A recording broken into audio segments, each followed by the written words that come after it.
ایک صحابی رسول سے جب زنا سرزد ہو گیا، ماعز ابن مالک بارگاہ رسالت عزت مآب حضور اکرم صلی اللہ علیہ وآلہ وسلم میں تشریف لاتے ہیں، عرض کرتے ہیں یا رسول اللہ مجھ سے زنا سرزد ہو گیا۔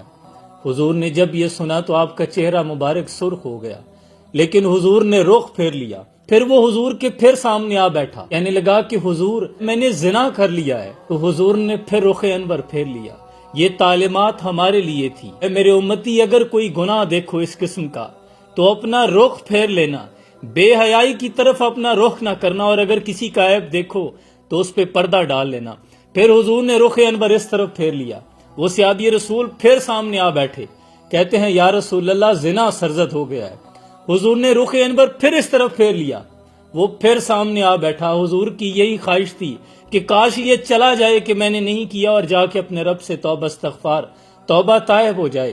لیکن جب اس نے 4 دفعہ کہا، پھر لوگوں سے پوچھا کہ یہ دیوانہ تو نہیں ہے، کیا یہ پاگل تو نہیں؟ مجمع میں سے کوئی یہ کہہ دیتا کہ حضور یہ دیوانہ ہے تو حضور کہتے کہ جاؤ چلے جاؤ۔ پھر پوچھا تم نے شراب تو نہیں پی رکھی؟ پھر لوگوں نے کہا کہ نہیں یہ شرابی بھی نہیں ہے۔ پھر حضور نے بڑے غمگین لہجے میں فرمایا جاؤ حد مقرر ہو گئی ہے۔ اس سے پہلے یہ صحابی حضرت ابوبکر صدیق کی بارگاہ میں گئے تو انہوں نے کہا کہ جاؤ توبہ استغفار طلب کرو۔ پھر حضرت عمر کی بارگاہ میں گئے کہ میں زنا کر بیٹھا ہوں تو انہوں نے بھی یہی فرمایا جاؤ اپنے رب سے استغفار طلب کرو، یعنی انہوں نے بھی پردہ ڈالا۔ پھر یہ ثابت ابن حزال کے پاس گئے تو انہوں نے کہا کہ حضور کی بارگاہ میں چلے جاؤ، اور جب حد مقرر کر دی گئی تو پھر آپ نے ثابت بن حزال سے کہا کاش تم اسے میرے پاس نہ بھیجتے، کتنے شفیق نبی ہیں۔ اور جب اس کو سزا دے دی گئی تو لوگ آپس میں چیم گوئیاں کرنے لگے تو حضور نے فرمایا کہ خبردار اس کے بارے میں بات نہ کرو، اگر اس کی توبہ کو 70 بدکاروں میں تقسیم کر دیا جائے تو ان کے لیے بھی یہ توبہ اس کی کافی ہوگی۔ اسی طرح غامدیہ قبیلے کی ایک عورت نے زنا کر لیا، حضور کی بارگاہ میں آئی تو آپ نے فرمایا کہ جاؤ جاؤ توبہ استغفار کرو۔ پھر اس نے خود کہا کہ میں حاملہ ہوں تو اللہ کے رسول نے پھر اس میں نرمی دکھائی، کہا جاؤ جا کر بچے کو جنم دو۔ جب اس نے بچے کو جنم لیا تو پھر آئی، یا رسول اللہ میں نے گناہ کیا تھا، بچے کو جنم دے دیا ہے۔ حضور نے فرمایا جاؤ اس کو دودھ پلاؤ، پھر شفقت دکھا دی۔ پھر جب اس نے دودھ پلا لیا پھر آ گئی، کیوں ان لوگوں میں ایمان تھا، غلطی ہو جائے تو پھر اس پر اس قدر نادم ہو جایا کرتے تھے۔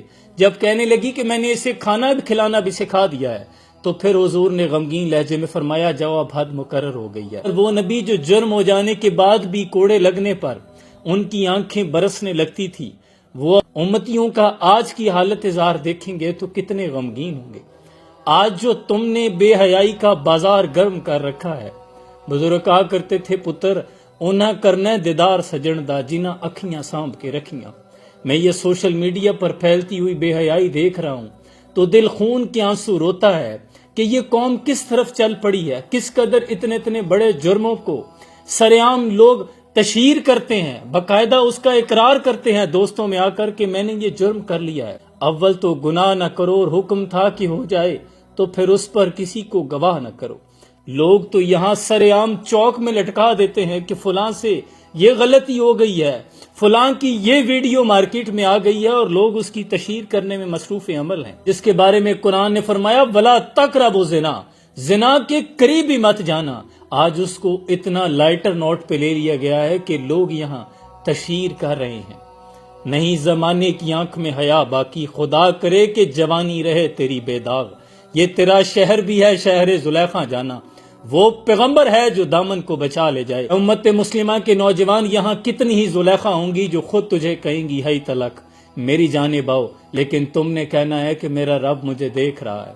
تم نے یوسف بننا ہے، زلیخا تو بہت ہیں۔ یہ اپنی جوانیوں کی حفاظت کرو، ان آنکھوں کی حفاظت کرو۔ طرح طرح کے لوگ سوال کرتے ہیں کہ مجھے نماز میں خیال آتے ہیں۔ میں کہتا ہوں کہ خیال آ جانا بڑی بات نہیں، یہ تو آپ کے انسان ہونے کی دلیل ہے، لیکن ان خیالوں کو پاک رکھنا یہ ہماری ذمہ داری ہے۔ کہیں وہ خیال اتنے گندے نہ ہو جائیں کہ نماز میں آ جائیں تو آپ کا سر شرم سے جھک جائے۔